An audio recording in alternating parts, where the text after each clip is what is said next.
you for judging. Thank you for you for timekeeping. Thank you for y'all for debating. Let's get it started. So, environmental protection is not just something we want to push, but something we need to invest in so that we can make an effort to preserve what is left of our planet. Have you ever seen someone get bullied? And as you saw it happen, you wondered, why is no one doing anything about this? If you're not helping, then in return, you're actually adding to the problem. This is the same way we are responding to the ongoing issues of our environment. If we aren't actively seeking ways to better the environment, then we are adding to the problem. With this statement, we affirm that environmental protection should be valued as more significant than economic growth. So, my first point is, according to the OECD, environmental protection is defined as any activity to maintain or restore the quality of environmental media through preventing the emission of pollutants or reducing the presence of polluting substance in environmental media. Investopedia defines economic growth as an increase in the capacity of an economy to produce goods and services compared from one period of time to another. First observation is, according to the Worldwide Fund for Nature, our world is changing faster than anyone predicted. Already, freshwater supplies are shrinking, agricultural yields are dropping, our forests are burning, and rising oceans are more acidic, all in part due to a warming climate. And that was from Worldwide Fund for Nature, research done in 2019. Even though most of the world believes in climate change, our current administration seems to have little interest in environmental protection. Coral Davenport, an energy and environmental policy journalist, states that the Trump administration has been criticized by other countries for Mr. Trump's plan to withdraw the United States from the Paris Climate Agreement and for his policy moves to weaken Environmental Protection Agency rules. There is no denying that humans have caused massive amounts of pollution that is currently affecting our ecosystems. Our actions have consequences, and those consequences are hurting the environment we call home. Climate change is affecting nearly everything in our lives, such as the places that surround us, the creatures that share our home, our food, and the weather conditions.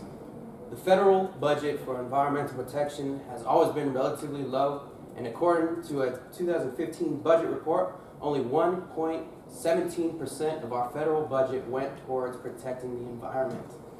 According to Justin Gillis, who is a writer for the New York Times and is writing a book on how to solve global warming, states that over the coming 25 or 30 years, scientists say the climate is likely to gradually warm, with more extreme weather. Coral reefs and other sensitive habitats are already starting to die, and in the longer term, if emissions rise unchecked, the scientists fear climate effects so severe that they might destabilize governments, produce waves of refugees, precipitate the sixth mass extinction of plants and animals in the Earth's history, and melt polar ice caps, causing the seas to rise high enough to flood most of the world's coastal cities. The emissions that create those risks are happening now, raising deep moral questions for our generation. Second point, putting the environment first can actually help the economy. This statement is proven by Ian Carey, a writer from the University of Toronto, who states that you cannot combat poverty, disease, or suffering without a stable climate and healthy environment for which people to live in, and you cannot improve a struggling economy either. A healthy environment is a prerequisite for a healthy economy. The economy relies on the planet's ability to provide resources and the necessities of life. If the pollution we produce is reducing its ability to do that, it becomes catastrophic for the economy. Carried in 2012 with that research. We have always put money towards highways and other public works projects, so we should put money towards renewable resources that help the environment, and in doing so, this can help create jobs and better the environment. To add to this, John Schwartz, a journalist for the New York Times, writes that there are many people that come from places where fossil fuels like coal provide lifelong employment for their parents, grandparents, and neighbors. They found a different path, but not necessarily out of deep environmental commitment And in America today, there is more employment in wind and solar power than in mining and burning coal. Does that mean I still have 1 more minute? No, that was 5, 4, 3, 2, 1, Okay. 0.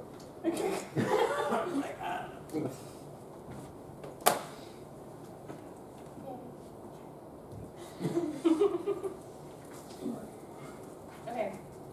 Strong economic growth means more jobs and higher wages. Just take a look at our current expansion.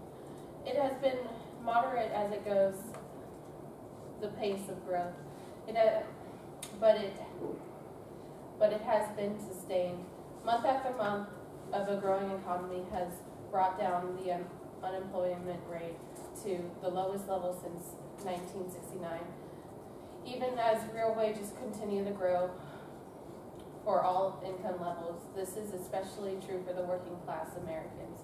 The 3.5% unemployment rate for Americans with only a high school diploma is the lowest since 2000. With this in mind, Nicole Hopkins, Aaron Bauer, Angelica Rose, and I negate environmental protection should be prioritized over economic growth in the United States. You got it.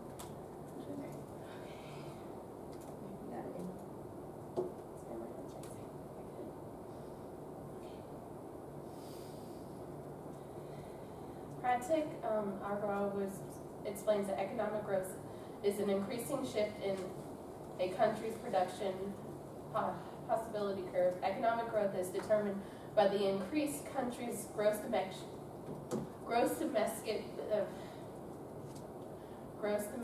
production, which can be defined as the total value of all goods and services that a country produces over time. Okay. In addition, why economic growth is so important is because economic stability should be a human right. People deserve to live in a country where they can prosper and thrive. When the economy thrives, it allows income to thrive and be disparate. Economic growth also results in increased opportunities for people.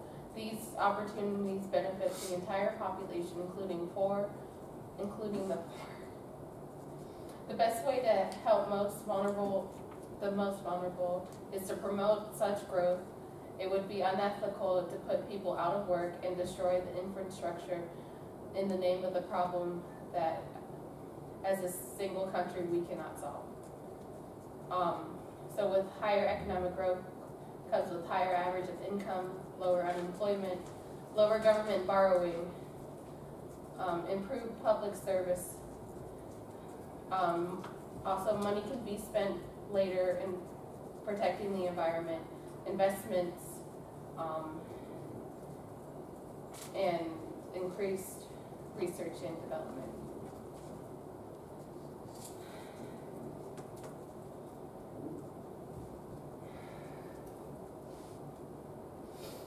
IPCC report said global emissions must be cut by 40 to 60% by 2030.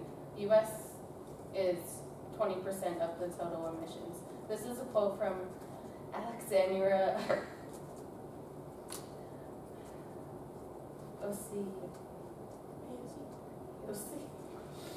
Cortez FAQ on the proposed Green New Deal. This country, to quote by UCSUSA.org, who state that America only contributes 15% of the global emissions. Also, this would not solve climate change even if America dropped our emissions to zero. However, this would undercut 80% of our current energy resources of the industry supplied by them. An extreme economic depletion is not worth a bill that won't solve the problem of climate change. With the way our economy currently is, there's no way the government could pay for the Green New Deal. Taken from a Forbes article, it states, the proposed expansion of the renewables to provide 100% of our nation's power needs would according to a respected physician, Christopher Clark, costs about 2 trillion, or approximately 200 billion a year for 10 years. It would be great if we had the money to protect our environment. However, we already are spending enough. So now we have our first crossfire. So anyone can speak in this, but you have 3 minutes, okay? In your case, did you say that the environment can be helped later after we have economic growth? Yes. Yeah. We would assume that you would need economic stability in order to protect the environment. That comes first. Okay. And do y'all have any statistics or any arguments to advocate for other countries with their economic growth, or is it strictly American statistics that y'all give? Can you repeat the question? Like, did you only like give statistics for America and like their economy, or did you give any other like world examples? I mean, we have statistics about America's economy. Only America. Only America? All right. And how is the new Green Deal relevant to the resolution? Couldn't there be other arguments for like the rest of like any other like form of environmental protection other than just the new Green Deal? It's obviously the most pressing and prevalent piece of legislation that's being in talks in the American government right now. So I feel like it's our duty to take that seriously. Okay. And so, and y'all's statistic that y'all give that global emissions should be cut by 40% by 2030. Is that not like a pressing matter? Like that would be, even if it means that like it would cut 80% of energy, but like if the Earth is being damaged because of these emissions, wouldn't that be kind of a pressing issue, especially since 2030 is only like 11 years away? Well, it's because America only produces 15% of the global emissions. Most of the others is from other countries. Yeah, but wouldn't the other countries also be included in the resolution, and that we need to prevent? How are we going to make them do it?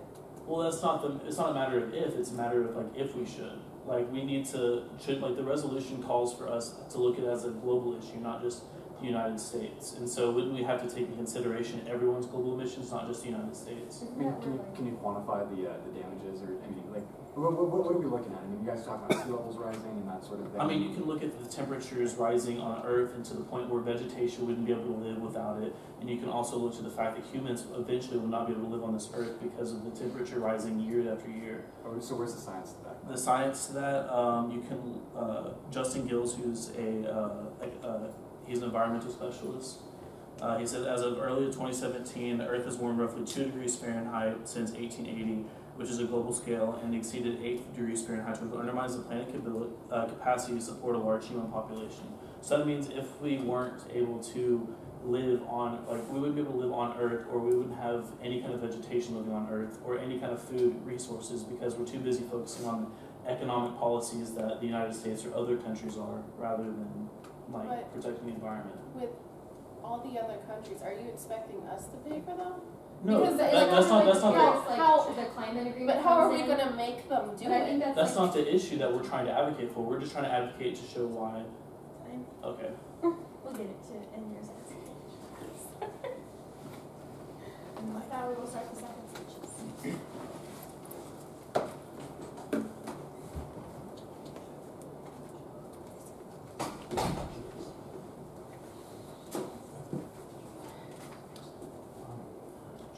Time ready? So at the beginning of my opponent's speech, they were talking about how a growing economy means more jobs and higher wages, which can be achieved with the affirmative resolution.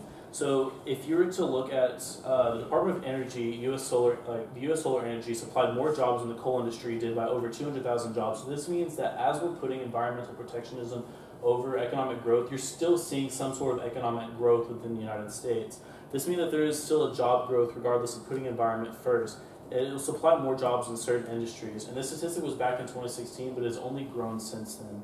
And so that just shows specifically the United States, but there has also been numerous amounts of jobs being moved to other countries as well to support the environment. So that would show that the growing economy is not necessarily putting the environment first, but if you were to see that there are certain industries that are already being used more important than non-renewable resources, this means that the environmental protectionism is still supplying this economy that they're trying to advocate for without damaging the earth. The economic growth, they said that economic growth is a human right and deserves to be in a country where they can thrive. But they cannot thrive if they're putting, if they're making these decisions to put the environment later after the earth. They said, they even stated that global emissions must be cut by 40% by 2030. That is right around the corner, and we need to do something about it. I'm not advocating for the new Green Deal. That is not what the burden is of the affirmative resolution. But I'm saying that something needs to be stopped and something needs to be done in order for us to still live on a earth. So if they're wanting, economic growth is a human right, but the environment should be a human right. This means that with the environment, we can still live and have a normal life. Yes, poverty sucks, and like some people, it does, like honestly. But like the fact that I would rather be in poverty than like being it be too hot on the earth for me to grow some plants or to raise cattle and still sustain this decent life. And so they say it deserves to be a country that thrives. They will not be able to thrive without an environment. They kept mentioning that the government cannot pay for the new Green Deal and that we cannot advocate, that we're supposed to, that they keep arguing United States policies, but that is not what the resolution asks us to do. They're asking for on a global scale. And so the fact that they can't bring any new information for around the world or advocate for the entire world shows how minuscule their arguments are in today's rounds, because the new Green Deal isn't the only thing. We don't have to advocate for that specifically. Yes, it's been a pressing deal in America, but I can guarantee you that that is not the only sort of legislation being passed around the world that has to do with the environment. The only country they've been advocating for is the United States. And the United States, yes, has a big emissions problem, but that is not the only thing we're trying to argue for. We have to look to everywhere else in the world. And they kept saying that why do we have to, like, are we supposed to force or are we supposed to pay for those other countries? That is not what we're trying to argue. We're just trying to simply show that environmental protectionism should be prioritized over economic growth. And we can even see with environmental protectionism, economic growth is still happening. So because of this, that is why you should vote for the affirmative, because looking back, that the economy is being helped even with environmental protectionism with the solar industry and other industries as well, as we showed in the statistics that I had. They said economic growth is a human right, but really they want to live in a country where it thrives, but you can't thrive without a functioning environment, or else we're all going to die or live terrible lives because we can't sustain a large population on the earth whenever it's rising in temperature. I brought those statistics up whenever I was doing Crossfire. They said that the environment can be helped later, but if they gave the statistic that we need to cut emissions by 2030, later is right around the corner. And if we have to do something by 2030, we need to start doing something now. We can't wait around till later because there really isn't going to be an opportunity to stop it whenever it's 2029 and we're like, oh crap, we got to do something before the earth just stops working. And again, we should have had more evidence, not just in the United States, but for the entire world, because then we could truly see how big of an impact the environment has on the economy, not just the United States. And so I'm done.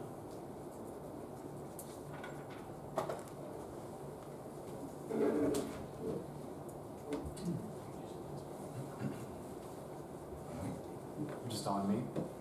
Whatever, man. Cool. All right, ultimately, we need to take a critical look at how we spend our money and having economically sustainable solutions to our problems. It's also integral that we get a return on our investment. Some of the government programs proposed don't even offer viable solutions to the problem of environmental protections. Undercutting our economy for an ineffective environmental protection is irrational, and quite frankly, it's immoral. Economic stability is the backbone of our country and our everyday life. None of the things we would not be able to enjoy any things like national safety, access to healthcare, functional infrastructure. All those things are directly funded and related back to having a strong economy.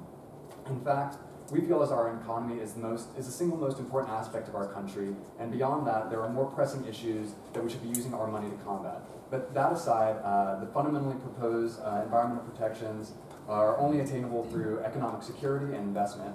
It's honestly in the environmentalist environmentalist interest to prioritize the economy, And now, so anyways, we're going to get into some details. A lot of the called for environmental protections are not economically feasible. When we take a look at the Green New Deal, I mean, we're talking of trillions and trillions of dollars. And just to quantify, I mean, we don't spend 10% of like, I mean, our, what we spend like in, I'm sorry, I'm getting all messed up. So certain things, like we're talking 11 some odd trillion dollars over the next 10 years, as reported by a Forbes article. We only spend $500 billion on military years, 668 on welfare, 581 on Medicare, and 200 billion on the upkeep of infrastructure.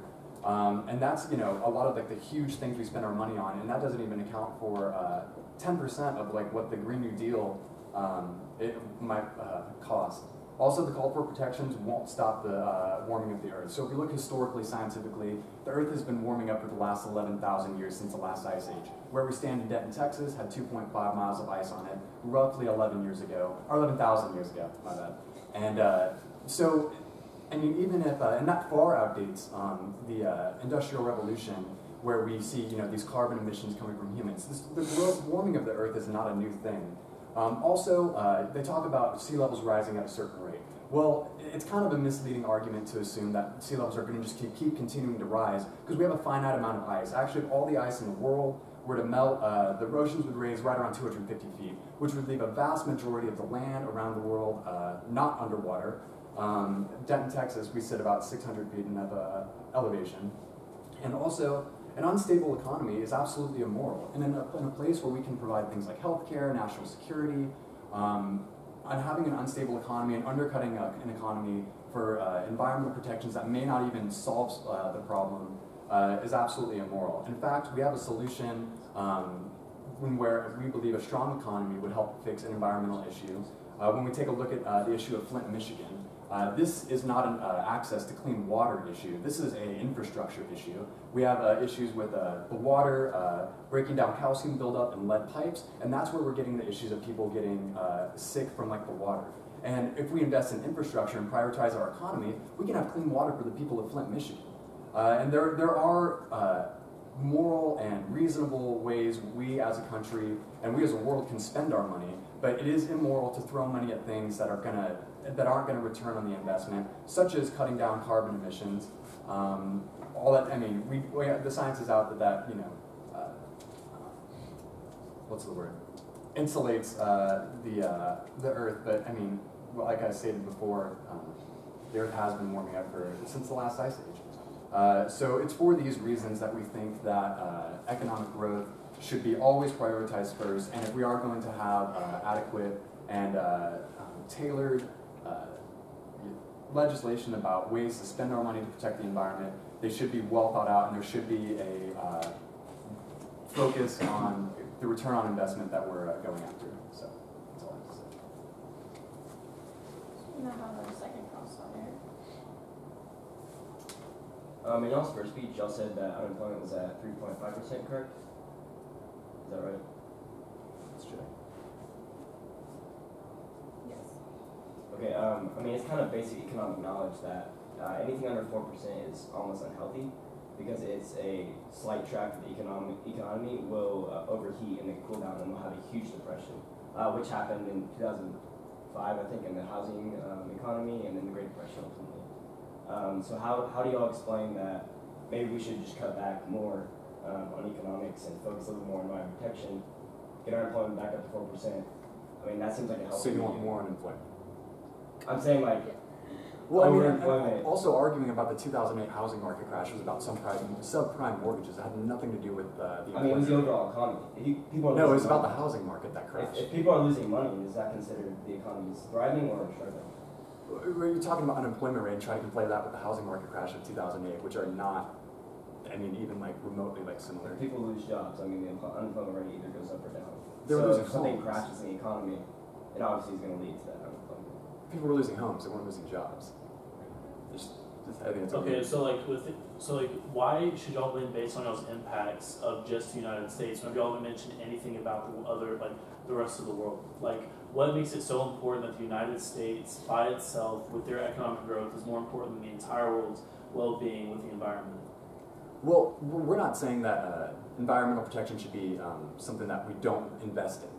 We just think that it's absolutely more important to have a strong economy and prioritize an economy so that we can accurately and intelligently spend money on environmental protections that are going to be effective. Okay, but like, And you need the economy to have environmental protection. But how much it's going to cost, you know? I mean, that's, you're looking at the new Green Deal specifically, but things like just recycling in general, that's still considered environmental protectionism.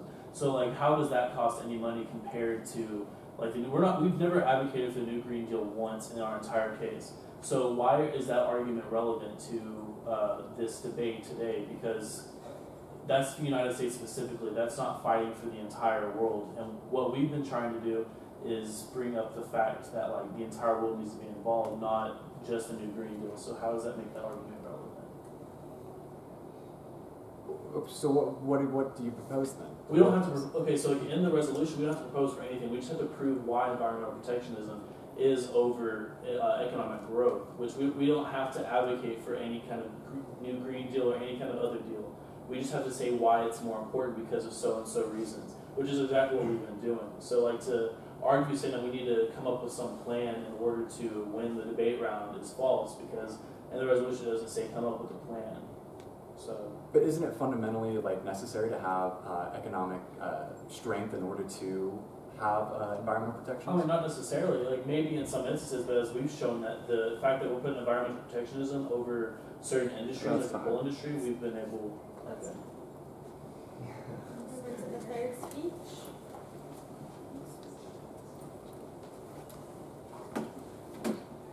Y'all go first. Yeah, I was Oh, you're- okay.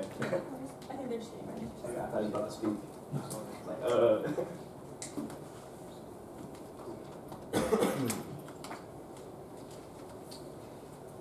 Alright. Overall, our team stands for the fact that the environmental protection, when in conflict, should always be valued over economic growth. Environmental protection is the utmost importance as we as the people do not have room to risk our planet for a few more years of economic prosperity.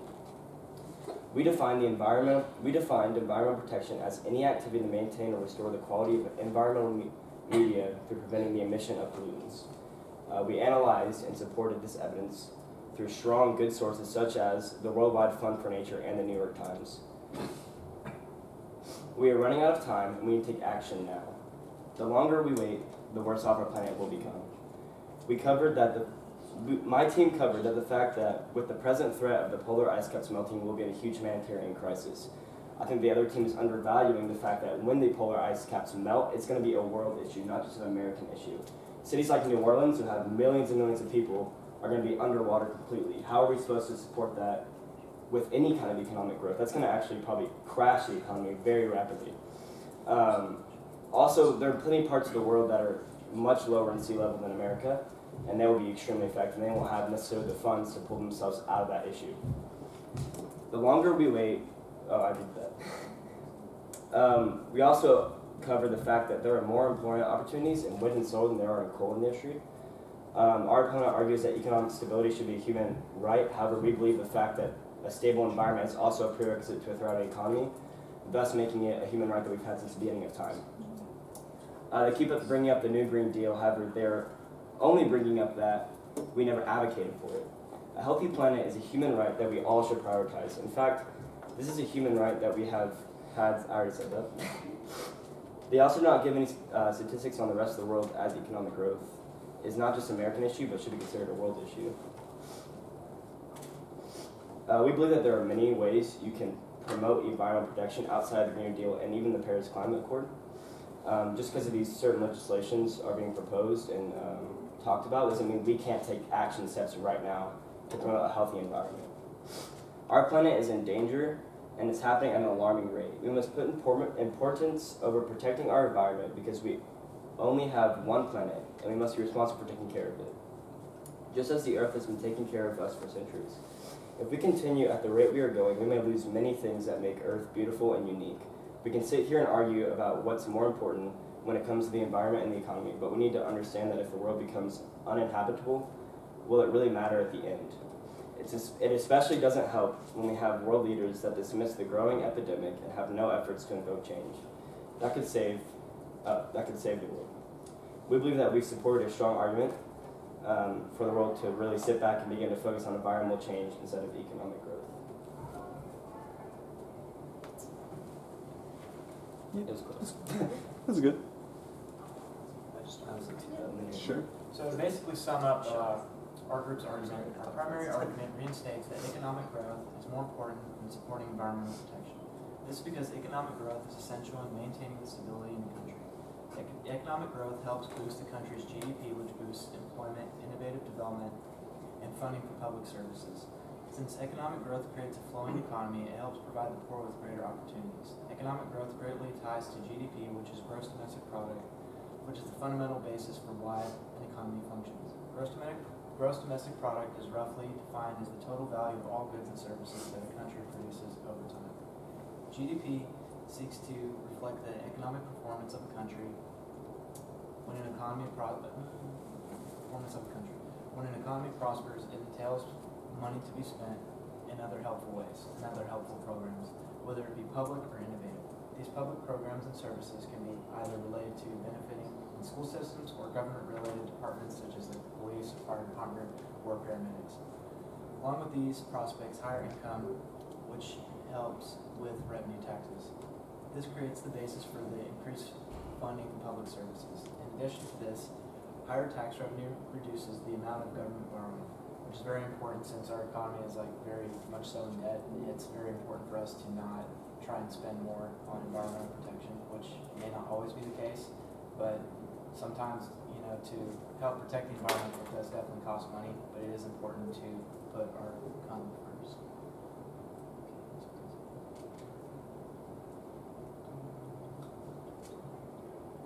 This also enhances our internal economy. The Green New Deal also poses problems which can greatly affect our economy.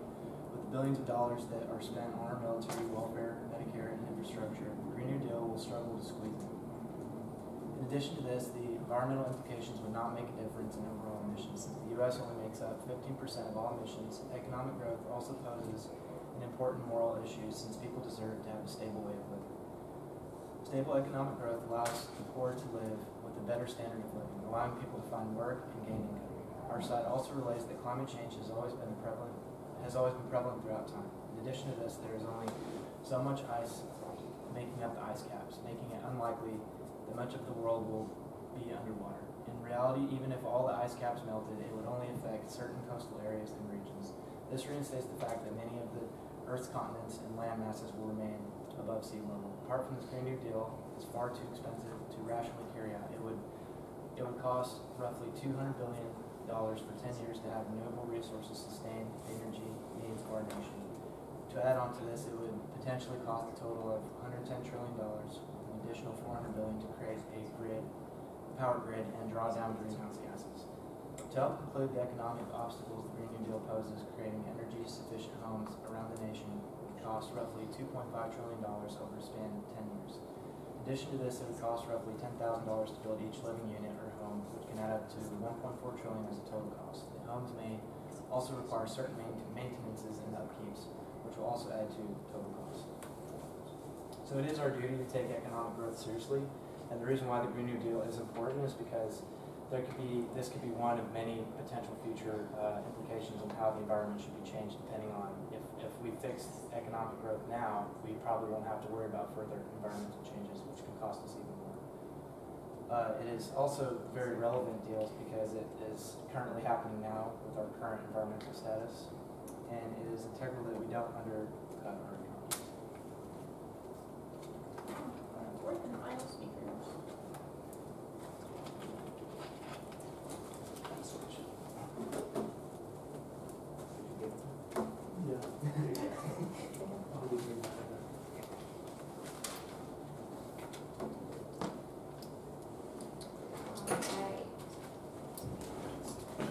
So first of all, I just wanted to say thank you to both the affirmative and the negative teams of this debate.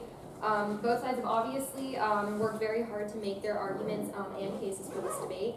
I wanted to thank the audience for being here. Thanks for the support, everybody. I wanted to thank our judge for coming in and listening to what we have to say. I just want to specifically thank my team for working so hard to make our argument a strong one, and I wanted to say thank you to the negative side. You guys are worthy appointments for this debate. So, and even though both sides did amazing work, I am up here today to tell you why my team, the affirmative side, should overall win this debate. So throughout the entirety of this debate, my team has been able to appeal to the three forms of rhetoric: ethos, logos, and pathos. We appealed to ethos because we stated the credibility of our sources, and we assured that our information came from ethical sources that have had experience with the environment and with environmental protection. We also appealed to logos with the use of our facts and statistics throughout the entirety of our argument. That helped make the case that environmental protection should be valued over economic growth. We also appealed to pathos by making it clear that our environment is in danger, and that danger is affecting every living thing that calls this planet home at an alarming rate.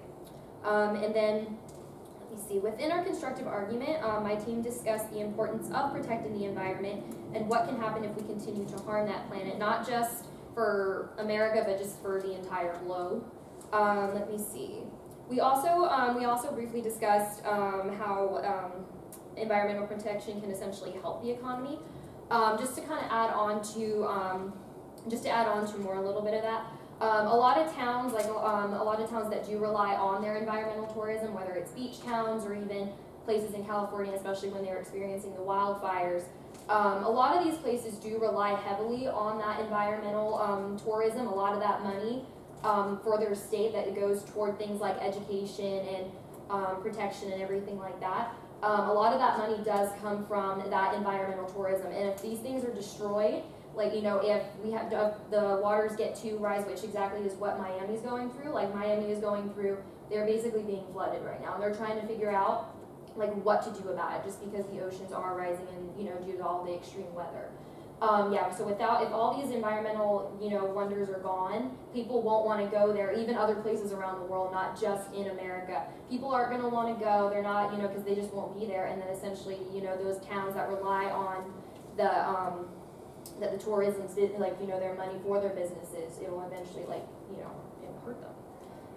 And let's see, and of course, let me see. And then, I also just wanted to say my team was able to refute the negative side's constructive arguments, and we were able to answer the negative side's questions very logically. We were also able to, let me see, I believe we deserve to win this debate just because we provided more than enough evidence to prove that we need to take action for environmental protection. And I just wanted to say, the other side, they kept bringing up the new Green Deal, and I know that this is kind of a very controversial piece of legislation right now. Nowhere in our argument, in our original argument, do we necessarily advocate for the Green New Deal. Even though there are things about it that could help, there are also things that, you know, possibly just need to be changed about it. But I just want to say, I think it's, you know, it's a good start, but like obviously there needs to be more work done with it. But nowhere in our original argument do we necessarily advocate or really even mention the new Green Deal. And then I know they had mentioned that while, you know, the polar ice caps are melting, it is going to be, you know, raising waters. And they seem to say, oh yeah, like while it will flood some things, you know, like most of the continents won't, you know, be flooded, but I feel like the people that do live in those places that do get flooded, they're eventually, they are going to go to other places to live, and that could hurt, you know, the resources, you know, so, but basically, like, I feel like you guys were saying that, oh, it's okay for some places to get flooded, you know, most of the places, but, you know, it's just not fair. Like, I would say that's immoral, just to be able to let that happen. All right, and then, let me see, I would like to end on this quote by Jane Goodall. You cannot get through a single day without having an impact on the world around you. What you do makes a difference, and you have to decide what kind of difference you want to make.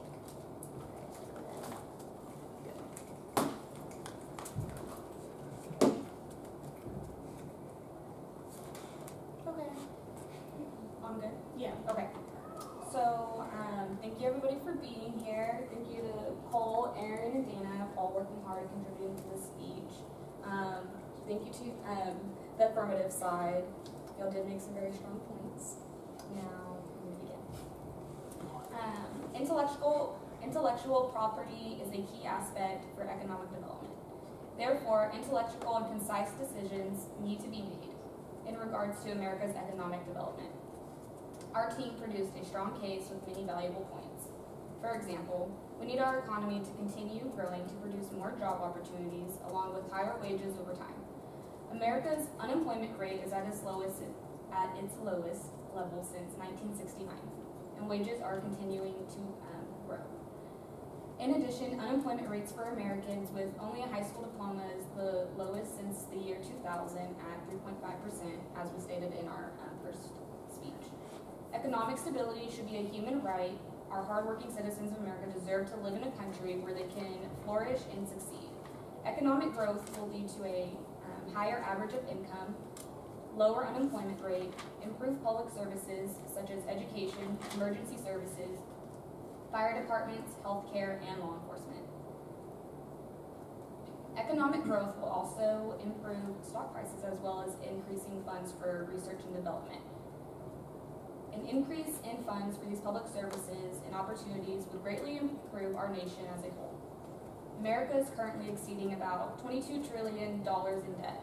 While protecting the environment is important, we as a nation cannot make that our main focus, while also trying to dig ourselves out of huge debt. It would be unethical to undermine a strong economy, put people out of work, and destroy infrastructure due to an issue that we as a single country out of 195 countries cannot solve on our own. The Earth's rising temperatures have been rising since the last ice age, as Cole said, about 11,000 years ago. Empirical data and fossil records from thousands of years ago prove that global warming would still occur with or without the roles of us industrialized humans. Environmentalists will focus on the levels of seawater rising and that the cities will be underwater. Research shows if the ice melts, sea levels would only rise, as Cole said earlier, 250 feet. In addition, if the U.S. completely stopped contributing to global emissions, that would only be a 50% decrease, while the rest of the world contributes 85%.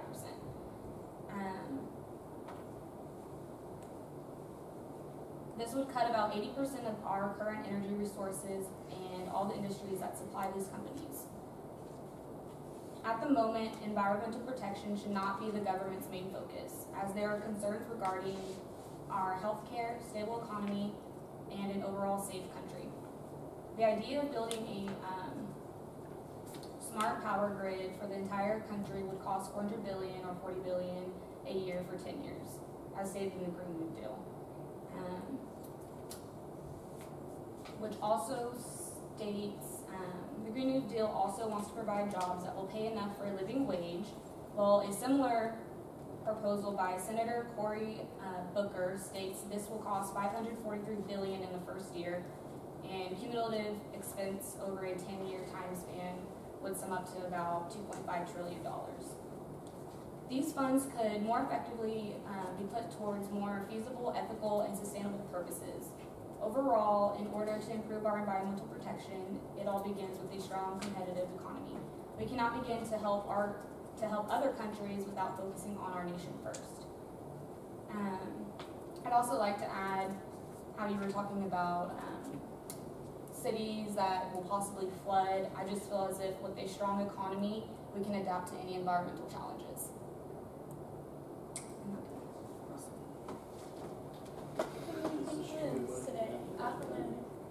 I'm gonna have to say half. I'm also gonna have to go with half, but there were really strong points made on both sides. All of you did extremely well. Yes. None of you are in danger of failing. I know that's all you care about. Nobody has failed this society. Okay. Good job, guys. That 50 Will you stop the recording? Yeah.